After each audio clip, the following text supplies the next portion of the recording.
আজ 1433 বাংলা সনের 27শে চৈত্র। আর মাত্র 3 দিন পরেই পহেলা বৈশাখ। 1434 বাংলা সনে পহেলা বৈশাখ এবং নববর্ষ। প্রতি বছরের ন্যায় এবছরও হয়তো সঙ্গীতানুষ্ঠান, নৃত্যানুষ্ঠান, মঙ্গল শোভাযাত্রা সহ বিভিন্ন জমকালো আয়োজনের মাধ্যমে দিবসটি পালিত হবে। আমাদের এই বাংলা সন এটি মূলত 1584 খ্রিস্টাব্দে বাদশাহ আকবরের নেতৃত্বে খাজনা উসুলের উদ্দেশ্যেই মূলত এই সনের প্রচলন ঘটে। 1584 খ্রিস্টাব্দে যেই সনের মূল লক্ষ্য, উদ্দেশ্য আর স্লোগান ছিল খাজনা উসুল। সে মতে প্রজা সাধারণেরা পহেলা বৈশাখ আসলে তারা খাজনা আদায় করত, জমিদারেরা খাজনা উসুল করে প্রজাদেরকে মিষ্টিমুখ করাইত, ব্যবসায়ীরা হালখাতা করত, এই সহ আরও বিভিন্ন কিছু আনন্দ অনুষ্ঠানের মাধ্যমে এই দিবসটি উদযাপিত হয়ে আসছে। কিন্তু বর্তমানে যে জমকালো আয়োজনের মাধ্যমে এই দিবসটি উদযাপিত হয়ে আসছে তার ইতিহাস খুব কাছাকাছি। মূলত এগুলো শুরু হয়, এর সূচনা হয় 90 দশক থেকে। সর্বপ্রথম 1989 সালে ভারতের তরুণ ঘোষের নেতৃত্বে ঢাবির চারুকলা ইনস্টিটিউটের কিছু শিক্ষার্থী সর্বপ্রথম ঢাকায় আনন্দ শোভাযাত্রা নামে একটা অনুষ্ঠান করে এবং পরবর্তীতে সেটি 1996 সালে এটির নাম দেওয়া হয় মঙ্গল শোভাযাত্রা। এরপরে ধীরে ধীরে এটার মধ্যে আরও সংযোজন বিয়োজন হয়ে আজকের এই সংস্কৃতি। তবে মাঝখান দিয়ে মঙ্গল শোভাযাত্রার বিভিন্ন সময় নাম পরিবর্তন হয়েছে। যেমন এবছরও মঙ্গল শোভাযাত্রার নাম পরিবর্তন হয়ে সম্ভবত বৈশাখী শোভাযাত্রা এরকম একটা নাম দেওয়া হয়েছে, কিন্তু দর্শন একই রয়ে গেছে। যেই যাত্রাই নাম দেই না কেন, এটার মূল দর্শন যেটা ছিল সেই দর্শন একই রয়ে গেছে। তার মাহাজিরিন, মূল বিষয় হলো যে অনুষ্ঠান বা যে আয়োজনের সূচনা হয়েছে মাত্র কয়েক দশক থেকে, 90 দশক থেকে শুরু হয়ে এই পর্যন্ত মাত্র কয়েক বছর।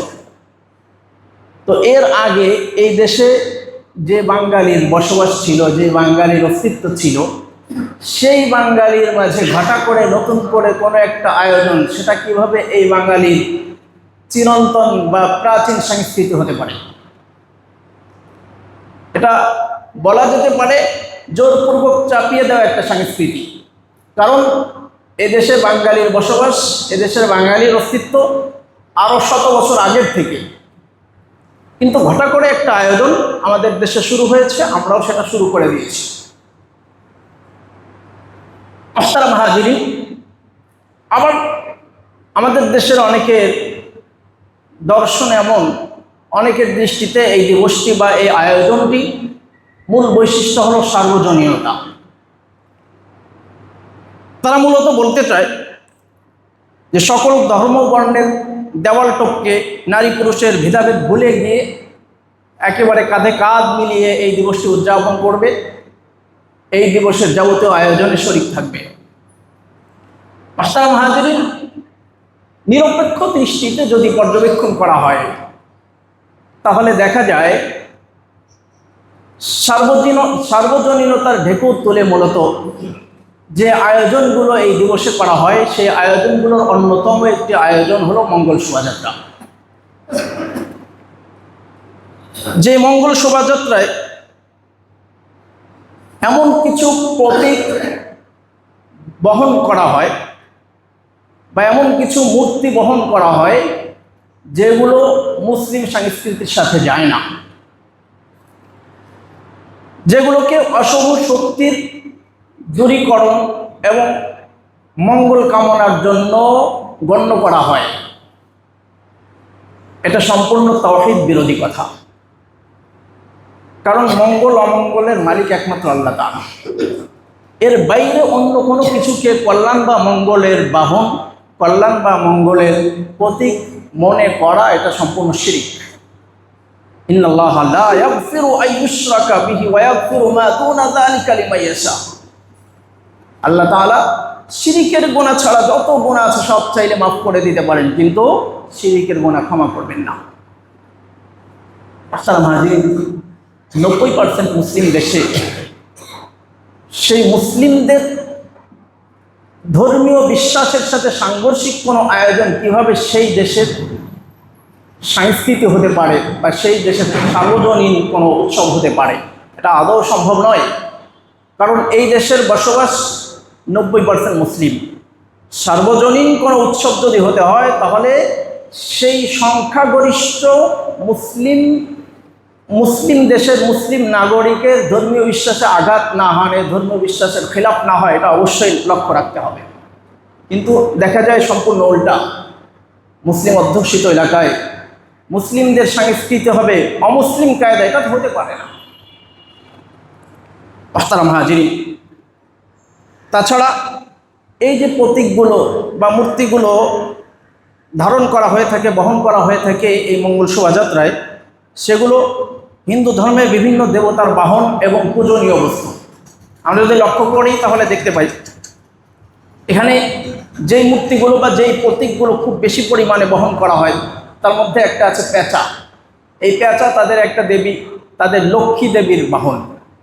এরপরে এখানে ধারণ করা হয় ইঁদুরের প্রতীক, যেটা গণেশের বাহন। এছাড়াও হনুমানের প্রতীক ধারণ করা হয়, যেটা রামের বাহন।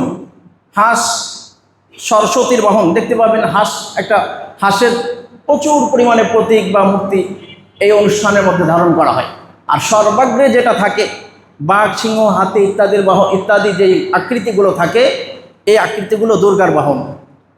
ময়ূরের একটা প্রতীক ধারণ করা হয়, যেটা কার্তিকের বাহন। এইরকম প্রত্যেকটা প্রতীক আর প্রত্যেকটা মূর্তির দিকে যদি লক্ষ্য করা হয় তাহলে দেখা যায় এগুলো সব হিন্দু ধর্মের পূজনীয় বস্তু। আসসালামু হাজিরিন, তাহলে সার্বজনীনতার স্লোগান তুলে যে আয়োজন আর যে উৎসব করা হয় এবং সেই আয়োজনে যে প্রতীকগুলো ধারণ করা হয়, যে মূর্তিগুলো বহন করা হয়, সেই মূর্তিগুলো যেটা হিন্দুত্ববাদী মূর্তি, সেটাকে সার্বজনীনতা বলা যায় না হিন্দুত্ববাদিতা বলা যায়? এটা কি সার্বজনীনতা? এটা তো স্পষ্ট হিন্দুত্ববাদিতা। তাহলে একটা মুসলিম রাষ্ট্রে হিন্দুত্ববাদিতার প্রতীকগুলো ধারণ করে সেটাকে সার্বজনীনতা বলার অর্থ হলো মুসলিম রাষ্ট্রে মুসলিম নাগরিকদের মাঝে চাপিয়ে দেওয়া একটা সংস্কৃতি। মোহতারাম হাজিরিন,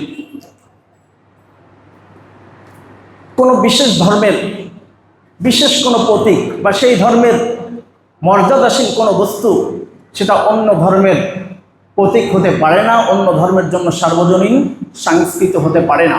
সেই ধর্মের মানুষ এটা বহন করুক, আমাদের কোনো আপত্তি নেই। আমাদের দেশে বিভিন্ন ধর্মের মানুষ এখানে বসবাস করে, তাদের ধর্মমত অনুযায়ী তারা তাদের কার্য পরিচালনা করুক, কোনো আপত্তি নেই। কিন্তু আমরা মুসলিম রাষ্ট্রের মুসলিম নাগরিক, মুসলিম সন্তান হয়ে আমরা কিভাবে তাদের মূর্তিগুলোকে ধারণ করতে পারি, আবার এটাকে মঙ্গলের প্রতীক মনে করতে পারি? বড় আফসোসের কথা। মোহতারাম হাজিরিন, এর থেকে আমাদেরকে অবশ্যই বের হতে হবে। নাহলে এই যে সার্বজনীনতার স্লোগান দিয়ে আমরা যেটা করছি, এটা প্রকার অন্তরে আমরা হিন্দুত্ববাদী কার্যকলাপের মধ্যে লিপ্ত রয়েছি। এর থেকে যদি বের না হতে পারি আমার ইমানের খতরা চলে আসবে। এরপরেও যদি কেউ এটাকে বলতে চায় যে এটাই সার্বজনীনতা, এটা বলে যদি কেউ এটাকে পরিচয় করতে চায়, মোহতারাম হাজিরিন, তাহলে আমরা রাসূলের জীবনীতে ফিরে যাই। রাসূলুল্লাহ সাল্লাল্লাহু আলাইহি ওয়াসাল্লামকেও সার্বজনীনতার একটা আহ্বান জানানো হয়েছিল। রাসূলুল্লাহ সাল্লাল্লাহু আলাইহি ওয়াসাল্লামকে মক্কার মুশরিকদের মধ্যে বড় বড় কিছু লিডার, ওয়ালিদ ইবনে মুগীরা, উমাইয়া ইবনে খালফ সহ বড় বড় মুশরিক নেতারা রাসূলের কাছে এসে প্রস্তাব করেছিল যে মুহাম্মদ, আপনি আমাদের বংশেরই মানুষ, আপনি আমাদের কারো ভাতিজা, কারো সন্তান, আপনার সাথে আমাদের এই বিরোধ এটা না রেখে বরং আমরা এই বিরোধটা উঠায় নেই। সেটা হলো আমরা একটা সমঝোতার চুক্তি করি, 1 বছর আপনি আমাদের দেবতার ইবাদত করবেন, আর 1 বছর আমরা আপনার রবের ইবাদত করব। 1 বছর আপনি আমাদের দেবতাগুলোর ইবাদত করবেন, আর 1 বছর আমরা সবাই মিলে আপনার দেবতার ইবাদত করব, আপনার রবের ইবাদত করব। কোনো বর্ণনায় আছে আল্লাহ রাসূলকে প্রস্তাব করছিল, আপনি বরং শুধুমাত্র আমাদের দেবতাগুলোর উপর একটু হাত বুলাই দেবেন, আর কিচ্ছুর দরকার নেই।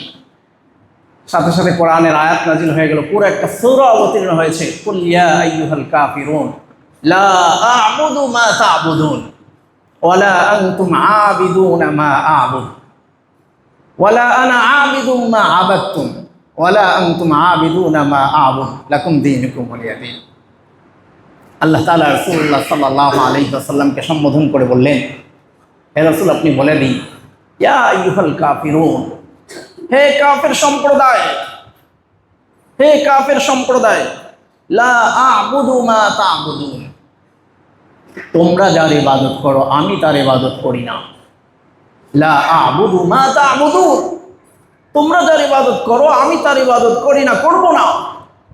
ওয়ালা আনতুম আবিদুনা মা আ'বুদ, এবং আমি যার ইবাদত করি তোমরা তার ইবাদতকারী নও। ওয়ালা আনা আবিদুম মা আবাদতুম, তোমরা যার ইবাদত করছো আমি তার ইবাদতকারী নই। ওয়ালা আনতুম আবিদুনা মা আ'বুদ, আমি যার ইবাদত করি তোমরাও তার ইবাদতকারী নও। লাকুম দীনুকুম ওয়ালিয়া দীন, তোমাদের কর্মফল তোমাদের, আমার কর্মফল আমার। কর্মফল তর্জমা করেছি কর্মফল, দিন না। আমরা এখানেও সার্বজনীনতা খুঁজে পাই, লাকুম দীনুকুম ওয়ালিয়া দীন, তোমার ধর্ম তোমার, আমার ধর্ম আমার, এটা বলে আমরা সার্বজনীনতার আমরা প্রমাণ দেই, দলিল পেশ করি, এটা ভুল। লাকুম দীনুকুম ওয়ালিয়া দীন, তোমার কর্মের ফল তোমার, আমার কর্মের ফল আমার। যেমন তুমি করবে এমন তুমি পাবে, যেমন আমি করব এমন আমি পাবো। সুতরাং তোমরা যে দেবতার ইবাদত করো সেই দেবতার ইবাদত আমি করব না। 1 বছর তো দূরে থাক, 1 মুহূর্তের জন্য না। সালাম হাজিরিন, আল্লাহ তাআলার এই অমোঘ বাণী থেকে আমাদের জন্য শিক্ষা, আমার ইসলামকে জলাঞ্জলি দিয়ে, আমার আকীদা বিশ্বাসকে জলাঞ্জলি দিয়ে, আমার আদর্শকে জলাঞ্জলি দিয়ে আমি সার্বজনীনতা হোক আর কোনো আবেগঘন স্লোগান হোক, কোনো স্লোগানের পিছনে আমি মুসলিম পড়তে পারি না। আমার ইমানের খতরা হয়, আমার ইমানের সাথে সাংঘর্ষিক এমন কোনো কাজ, এমন কোনো উৎসব, এমন কোনো আয়োজনে আমি মুসলিম হয়ে সেটাই শরীক হতে পারি না। সর্বাগ্রে আমার পরিচয় আমি মুসলিম, সর্বপ্রথম আমার পরিচয় আমি মুসলিম, দ্বিতীয় পরিচয় আমি বাঙালি, দ্বিতীয় পরিচয় আমি ভারতী, দ্বিতীয় পরিচয় আমি পাকিস্তানি, দ্বিতীয় পরিচয় আমি আফগানি, দ্বিতীয় পরিচয় আমি আরবি, বিভিন্ন পরিচয় থাকতে পারে, কিন্তু সর্বপ্রথম সর্বাগ্রে আমার পরিচয়ে আমি মুসলিম। ওয়া আনা আউয়ালুল মুসলিমিন, ইব্রাহিম আলাইহিস সালাতু ওয়াস সালাম বলেছেন, ওয়া আনা আউয়ালুল মুসলিমিন লা শারীকা লাহু ওয়া বিযালিক উমিরতু ওয়া আনা আউয়ালুল মুসলিমিন। বলেছেন আল্লাহ তাআলার কোনো শরীক নেই, অবিযালিকা উমিরতু, আর এতেই আমি আদিষ্ট হয়েছি, ওয়া আনা আউয়ালুল মুসলিমিন, আর আমি সর্বপ্রথম মুসলিম। এটা আমার পরিচয়। আমাদের জাতির পিতা ইব্রাহিম আলাইহিস সালাতু ওয়াস সালাম তিনি সর্বপ্রথম মুসলিম, সেখান থেকে আমাদের বংশ বিস্তার। আমার এটা পরিচয়। এই পরিচয় ধারণ করার পরে অন্যান্য যত পরিচয় আছে, শিক্ষিত আর অশিক্ষিতর পরিচয়ের পরে, বংশীয় পরিচয়ের পরে, জাতীয়তা পরিচয়ের পরে, কিন্তু সর্বাগ্রে আমার পরিচয় আনা মুসলিম, আমি মুসলমান। আমার এই প্রথম পরিচয়কে ত্রুটিযুক্ত করে, আমার এই প্রথম পরিচয়ের সাথে সাংঘর্ষিক হয় এমন কোনো বিশ্বাস, এমন কোনো কর্ম, এমন কোনো আয়োজনে আমি মুসলিম হয়ে সেটাই শরীক হতে পারি না, কারণ এই পরিচয়ই আমাকে কবর থেকে ওঠানো হবে, এই পরিচয়ের উপরেই আমার জানকে কবজ করা হবে, এই পরিচয়ে আমাকে হাসরের ময়দানে ওঠানো হবে, এই পরিচয়ে আমার আমলনামা দেওয়া হবে, এই পরিচয়ই আমাকে জান্নাত আর জাহান্নামের ফয়সালা হবে, এই পরিচয়ের উপর ভিত্তি করেই পুলসিরাত পার হবে। এই পরিচয়কে বাদ দিয়ে ময়দানে মাহশারে আল্লাহ তাআলা জিজ্ঞেস করবেন না, আল্লাহ তাআলা ডাকবেন না, বাঙালিরা আসো আগে, পাকিস্তানিরা আসো, হিন্দুস্তানিরা আসো, এইভাবে আল্লাহ তাআলা ডাকবেন না। আল্লাহ তাআলা বলবেন আমার একাত্মবাদী বান্দারা কোথায় আসো। সেই একাত্মবাদিতার মধ্যে ত্রুটি সৃষ্টি করে মঙ্গল শোভাযাত্রার নামে শিরকি কাজে লিপ্ত হয়ে আমি ময়দানে মাহশারে আল্লাহ তাআলার ওই ডাকে সাড়া দেবো কীভাবে? কারণ ওই প্রথম ডাকে তো আমি ওর মধ্যে অন্তর্ভুক্তই হতে পারবো না। হাজিরিন, এত কিছুর পরেও যদি আমি আমার আসল পরিচয় ভুলে গিয়ে আমি যদি এই সার্বজনীনতার এই আবেগঘন স্লোগান তুলে আমার ইসলামী সংস্কৃতি আর ইসলামী দর্শনের কথা ভুলে গিয়ে আমি যদি হিন্দুত্ববাদী প্রতীকগুলো ধারণ করে, হিন্দুত্ববাদী মূর্তিগুলোকে ধারণ করে মঙ্গল শোভাযাত্রার মতো অপসংস্কৃতির মধ্যে যদি আমি লিপ্ত হই, তাহলে আল্লাহ রাসূল সাল্লাল্লাহু আলাইহি ওয়াসাল্লামের সেই হাদিস এটা আমার ক্ষেত্রে সত্যে পরিণত হবে। আল্লাহ তাআলা হেফাজত করেন। মান তাশাব্বাহা বিকওমিন ফাহুয়া মিনহুম। রাসূল বলেছেন যে অন্য জাতির সাদৃশ্যতা অবলম্বন করবে সে তারই দলভুক্ত হবে। মান তাশাব্বাহা বিকওমিন ফাহুয়া মিনহুম, যে অন্য কোনো জাতির সাদৃশ্যতা অবলম্বন করবে সে তারই দলভুক্ত হবে। সুতরাং আমি মুসলিম হয়ে আমি ময়ূরের প্রতীক ধারণ করে মঙ্গল শোভাযাত্রায় অংশগ্রহণ করলাম। আমি মুসলিম হয়ে পেঁচার প্রতীক ধারণ করে পেঁচার মুখোশ পরে আমি মঙ্গল শোভাযাত্রায় অংশগ্রহণ করলাম। আমি মুসলিম হয়ে পেঁচাকে কল্যাণের প্রতীক মনে করে সেটাকে ধারণ করলাম, মঙ্গল শোভাযাত্রায় অংশগ্রহণ করলাম। কিয়ামতের ময়দানে আল্লাহ তাআলা উঠাবেন ওই জাতির সাথে। মান তাশাব্বাহা বিকওমিন ফাহুয়া মিনহুম, যে যার সাদৃশ্যতা অবলম্বন করবে সে তারই দলভুক্ত হবে। অন্য হাদিসের মধ্যে রাসূল বলেছেন মান কাসসারা সাওয়াদা কওমিন ফাহুয়া মিনহুম ওয়া মান রাদি আমালা কওমিন কানা শারীকান লিমান আমিলা বি। যে ব্যক্তি অন্য কোনো দলের সাথে দলভুক্ত হলো সে তাদের দলভুক্ত হয়ে গেল। যে অন্য কোনো দলে অংশগ্রহণ করলো তাদের দলভুক্ত হয়ে গেল। ওমান রাদিয়া আমালা কওমিন কানা শারীকান লিমান আমিলা বি। আর যে ব্যক্তি অন্য কোনো জাতির কোনো কাজে সন্তুষ্টি প্রকাশ করলো সে কানা শারীকান লিমান আমিলা বি, সে ওই কাজের সাথে শরীক হয়ে গেল। এখন কেউ যদি মূর্তি পূজার মতো কাজ করে আর সেই দলের সাথে আমি যদি শরীক থাকি তাহলে আমি তো তাদের দলভুক্ত হয়েই গেলাম। আর সেই দলের সাথে আমি শরীক থাকলাম না, বরং মনে মনে সন্তুষ্টি প্রকাশ করলাম যে মঙ্গল শোভাযাত্রা এটা তো আয়োজন করে বিশাল আকারে আয়োজন হবে ঢাকাতে, আমি ফরিদপুরে বসে আমি এটার প্রতি সন্তুষ্টি প্রকাশ করলাম, একাত্মতা প্রকাশ করলাম। রাসূল বলেন কানা শারীকান লিমান আমিলা বি, যে এই গুনাহের কাজে লিপ্ত হলো সেই গুনাহের কাজে লিপ্ততা দেখে আমি সন্তুষ্টি প্রকাশ করলাম। রাসূল বলেন কানা শারীকান লিমান আমিলা বি, তারা ওই কাজ করে যেই গুনাহ অর্জন করবে, তারা ওই কাজ করে যেই অপসংস্কৃতি লালন করবে, আমি এখানে বসে সন্তুষ্টি প্রকাশ করার কারণে তাদের সাথে শরীক হয়ে গেলাম। কিয়ামতের ময়দানে আল্লাহ তাআলা যদি ডাক দিয়ে মূর্তি পূজকদের সাথে যদি আমার নামটা লিখে দেন, আমি তো বলবো যে আল্লাহ আমি তো ছিলাম না, আমি তো চরকমলাপুর জামে মসজিদে আবু বকর রাদিয়াল্লাহু তাআলা আনহু জামে মসজিদে আমি তো নামাজ পড়তেছিলাম, আমি তো ছিলাম না সেখানে। আল্লাহ তাআলা বলবেন তুমি সন্তুষ্টি প্রকাশ করার কারণে তুমি তাদের দলভুক্ত হয়ে গেছো। মুসলমান নামাজ পড়া অবস্থায়ও মূর্তি পূজার গোনা তার আমলনামায় লেখা হতে পারে শুধুমাত্র এই শিরকাতের কারণে, এই সন্তুষ্টির কারণে, রিজামন্দির কারণে। আমার ইমানের খাতরা হয়ে যায়। এরকম অসংখ্য কাজ আমি মুসলিম হয়ে করে চলছে অবনীরায়। তারা হাজির, এইসব কাজ থেকে আমাকে অবশ্যই বিরত থাকতে হবে। অনেকে হয়তো মনে মনে এই চিন্তা লালন করতে পারি যে ঠিক আছে সার্বজনীনতাও এটা মানলাম না, বা এটা হিন্দুত্ববাদিতা হোক আর সার্বজনীনতা হোক এটা আমি মানলাম না, এটা আমি করলাম না, এর থেকে বিরত থাকলাম। কিন্তু নববর্ষ উপলক্ষে কোনো আনন্দ, কোনো আয়োজন তো করা যেতে পারে, কোনো উৎসব তো পালন করা যেতে পারে। তারা হাজিরিন, কোন উৎসব পালন করব আর কোন উৎসব পালন করব না, কোন কাজ করব আর কোন কাজ করব না, এর দিক নির্দেশনা তো রাসূলুল্লাহ সাল্লাল্লাহু আলাইহি ওয়াসাল্লাম 1450 বছর আগে দিয়ে গেছেন। আমাকে ফিরে যেতে হবে ইসলামে এই ধরনের কোনো সংস্কৃতি বা ইসলামে এই ধরনের কোনো আয়োজন উৎসবের সংস্কৃতি আছে কিনা, যদি থাকে তাহলে আমি করব, না হলে আমি করব না।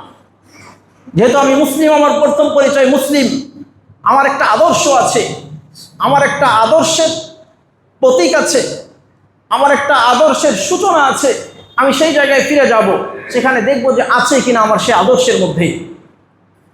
আসসালাম হাজিরিন, আল্লাহ রসুল সাল্লাল্লাহু আলাইহি ওয়াসাল্লাম যখন মদিনায় হিজরত করে গেলেন, তখন আল্লাহ রসুল সাল্লাল্লাহু আলাইহি ওয়াসাল্লাম সেখানে দেখলেন যে দুইটা দিবসে তারা খুব আনন্দ উদযাপন করে। আনাস রাদিয়াল্লাহু তাআলা আনহু থেকে বর্ণিত, তিনি বলেন, কাদিমা রাসূলুল্লাহ সাল্লাল্লাহু আলাইহি ওয়াসাল্লাম আল মাদিনা ওয়া লাহুম ইয়াওমান ইয়ালআবুন। আল্লাহ রসুল সাল্লাল্লাহু আলাইহি ওয়াসাল্লাম মদিনায় আগমন করে দেখলেন যে সেখানে দুইটি দিবসে তারা আনন্দ উল্লাস করে, বিভিন্ন আয়োজন উৎসব করে থাকে। তো রাসূল বলেন, ফাকালা মা হাযানিল ইয়াওমান, এই দিবস দুটি কি, এটা কোথা থেকে আসলো? তখন সাহাবা ইকরাম বললেন, কুন্না নালআবু ফীহিমা ফিল জাহিলিয়া, আমরা এই দুটি দিবসে জাহেলি যুগে বিভিন্ন আনন্দ উৎসব করতাম, আনন্দ উল্লাস করতাম। তা রাসূলুল্লাহ সাল্লাল্লাহু আলাইহি ওয়াসাল্লাম বলেন, ইন্নাল্লাহা ক্বাদ আবদালাকুম বিহিমা খায়রাম মিনহা ইয়াউমুল আযহা ওয়া ইয়াউমুল ফিতর। রাসূল বলেন, তোমাদের এই দিবস দুটিকে আল্লাহ তাআলা ভিন্ন দুটি দিবস দিয়ে, এর থেকে উত্তম দুটি দিবস দিয়ে পরিবর্তন করে দিয়েছেন, ইয়াউমুল আযহা ওয়া ইয়াউমুল ফিতর। ঈদুল আযহা আর ঈদুল ফিতর দিয়ে আল্লাহ তাআলা তোমাদের এই দুটি দিবসকে পরিবর্তন করে দিয়েছে। অর্থাৎ মদিনায় তখন নৈরুজ আর মেহেরজান নামক দুটি দিবসকে পালন করা হতো। একটা ছিল নববর্ষ আর একটা ছিল ফসল তোলার দিন। এই দুইটি দিবস ছিল মদিনায়, খুব জোরে সোরে এই দুইটা দিবসকে পালন করা হতো, সবাই মিলে পালন করতেন। মদিনায় তখন তো ইহুদিদের বসবাস ছিল, আবার কিছু মুশরিকের বসবাসও ছিল, আবার নবমুসলিম কিছু বসবাস ছিল। এই মুহূর্তে আল্লাহ রাসূল সাল্লাল্লাহু আলাইহি ওয়াসাল্লাম সেখানে হিজরত করে গেলেন। গিয়ে যখন এই নৈরুজ আর মেহেরজানের মতো দুটি দিবসকে পালন করতে দেখলেন, তখন রাসূল জিজ্ঞেস করলেন, এই দুটি দিবস কোথা থেকে এলো, এই দুটি দিবসের মূল উৎস কি? তখন সাহাবা ইকরাম বললেন যে, আল্লাহ রাসূল, আমরা পূর্বে থেকে এই দুটি দিবসকে আমরা আনন্দ উল্লাস হিসেবে পালন করে আসছি। রাসূল বলেন, ইন্নাল্লাহা ক্বাদ আবদালাকুম বিহিমা খায়রাম মিনহুমা ইয়াউমুল আযহা ওয়া ইয়াউমুল ফিতর। আল্লাহ তাআলা তোমাদের এই দুটি দিবসকে এর থেকে উত্তম আরো দুটি দিবস দিয়ে পরিবর্তন করে দিয়েছেন। একটা হলো ইয়াউমুল ফিতর আর একটা হলো ইয়াউমুল আযহা। আল্লাহ তাআলার পক্ষ থেকে নির্ধারিত আনন্দ উৎসবের দিন মুসলমানের দুইটা। কয়টা? দুইটা। এর বাইরে মুসলমানের জন্য আর কোনো দিবস নেই আনন্দের। যা কিছু আছে সব আমাদের বানানো বা অন্য কোনো জাতির বানানো, আমাদের উপরে চাপিয়ে দেওয়া। এর বাইরে আর কিছু নেই। মুসলমান তো চলবে একমাত্র আল্লাহর নির্দেশনায়, আল্লাহ এবং তার রাসূলের দেখানো পথেই মুসলমান চলবে। এর বাইরে মুসলমান তো চলতে পারে না। একজন মুসলিম তার আদর্শ যদি হয় ইসলাম, সে যদি কোরআনকে তার সংবিধান মানে, কোরআনকে যদি তার কিতাব মানে, রাসূলকে যদি তার দিক নির্দেশক হিসেবে মানে, আল্লাহকে যদি এক আল্লাহ হিসেবে নিজের ইবাদতের জায়গা হিসেবে যদি মানে, মাবুদ আর ইলাহ হিসেবে যদি মানে, তাহলে সে তো আল্লাহর নির্দেশ আর রাসূলের আদর্শের বাইরে তো সে চলতে পারে না। আল্লাহর নির্দেশ আর রাসূলের বাইরে চলতে পারে না। আল্লাহ রাসূল সাল্লাল্লাহু আলাইহি ওয়াসাল্লামের জামানায় মুহররম মাস আসছে কি আসে নাই? সাহাবা ইকরামের জামানায় মুহররম মাস আসছে কি আসে নাই? হিজরি প্রথম মাস, মুহররমের প্রথম তারিখ, হিজরি নববর্ষ সাহাবা ইকরামের জামানায় তো ছিল, কিন্তু সাহাবা ইকরাম তো একটা দিনের জন্য তারা নববর্ষের মতো উৎসব পালন করে নাই। আমাদের মতো এরকম ঢাক ঢোল পিটিয়ে, এরপরে আতশবাজি পটকাবাজি ফুটিয়ে, রং বেরঙের বিভিন্ন লাইটিং করে, ইত্যাদি আয়োজন করে, সাংস্কৃতিক অনুষ্ঠান, নৃত্যানুষ্ঠান, সঙ্গীতানুষ্ঠান ইত্যাদি দিয়ে তারা তো কোনো আয়োজন করে নাই। তো তাদের জামানায় তো নববর্ষ ছিল, কিন্তু তারা করে নাই। বরং তারা একটা বছর চলে যাওয়া, এটা তাদের হায়াত থেকে যে কমে গেল, এই আফসোসে তারা পিছনের জীবনের জন্য তাওবা ইস্তেগফার করতেন। এটাই তো ছিল আমল।